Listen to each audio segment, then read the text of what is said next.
Hey, it's Monster, one half of your dynamic hosting duo of the Nerdy Man Room Show. Proudly bringing you another Man Room Short. Enjoy, and as always, please remember, viewer discretion is advised.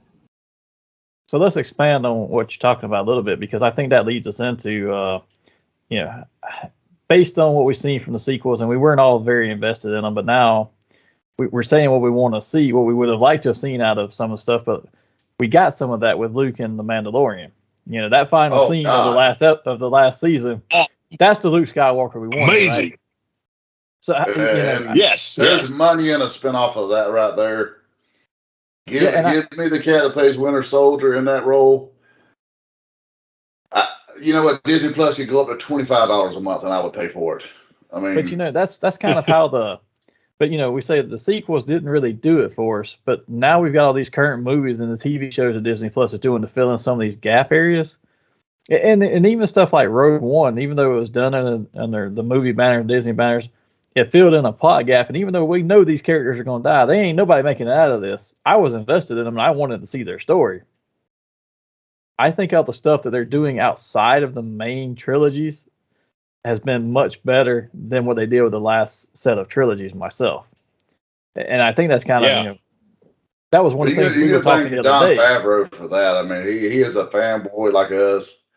He loves the characters. He Favreau, loves the mythology. It's you guys. yeah. Yeah, but I think Dave Filoni, is that who it is, Al? Yeah, that's the other guy. Those two guys, man.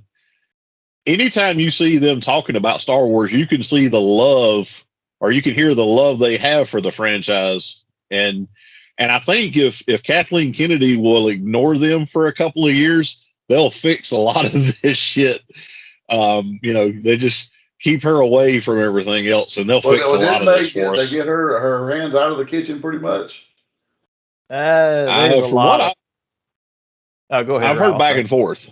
Yeah, that's what I was going to say. I've heard I'm sorry. both.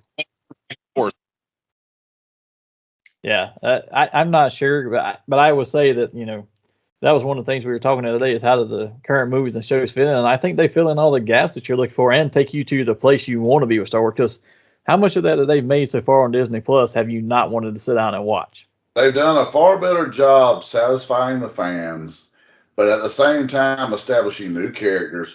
Because I'm all for new characters. I mean, that is not where the sequels failed. Finn was a very intriguing character. For one movie.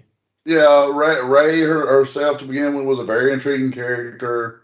Even what was the pilot? Poe Dameron.